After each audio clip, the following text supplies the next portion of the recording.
everybody. Today I'm going to show you the process of working out a DMX footprint for a fixture that you might not have in your system's library. And I'm doing that by using dimmer channels. Now I'm using a Martin Mac 250 as an example, which has 9 dimmer channels in this profile. So I've patched them in.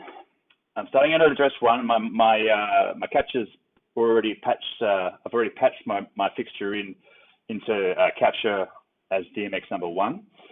So I'm going to bring up these dimmer channels one by one and take note of what happens. Now I've got no response here with the first dimmer channel.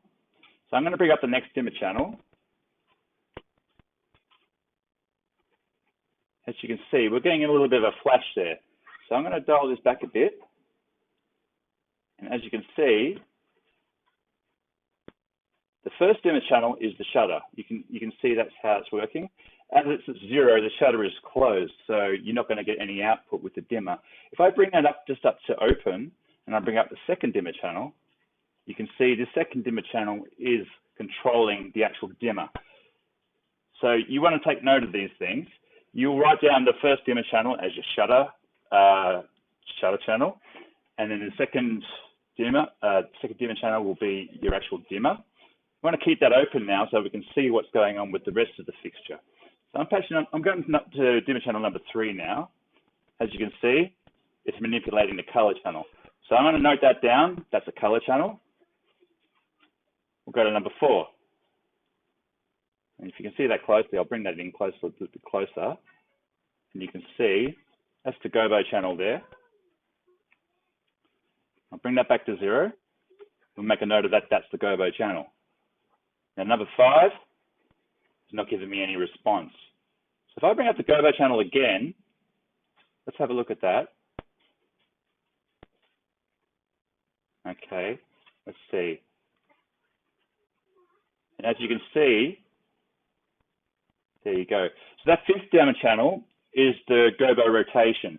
So if you've got it on an open gobo, you're not going to see that. So you'll need to bring up a gobo first, and keep in mind some fixtures have 2 layers of gobo information. Some have like a layer of static, and then the next layer will be rotating. So you might need to go through the whole gobo channel before you can find that rotation.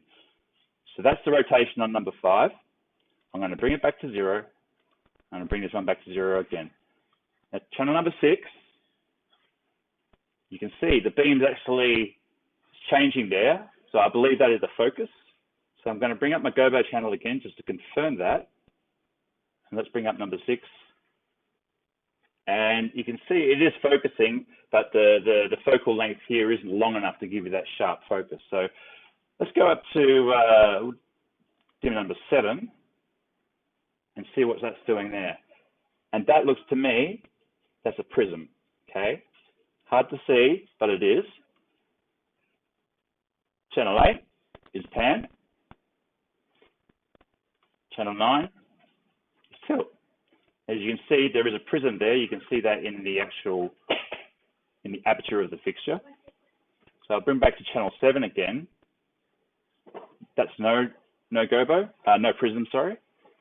And there's your prism. And if I dial that up with the Mac 250, it should manipulate the rotation speed of that. Let's see if I can get that going. There we go. So sometimes you've got to make fine adjustments to make sure. As you can see, there's your pan channel on 8, there's your tilt channel on 9, your prism channels on 7, your gobo rotation, your focus channels on 6, excuse me. Your rotation is on 5. Your gobo is on 4. What was 3 again? 3 was color. 2 was intensity. And number 1 is your shutter. Now, when you're building your fixture profile, you might want to set the default for your shutter to be open. So when you go to set your dimmer and patch it at 100%, when you want to dial it up to 100%, it'll instantly come on. Otherwise, you're going to have to tweak your shutter channel every time you want to turn on your fixture. I hope this helps you guys, and thanks for watching. Have a great day.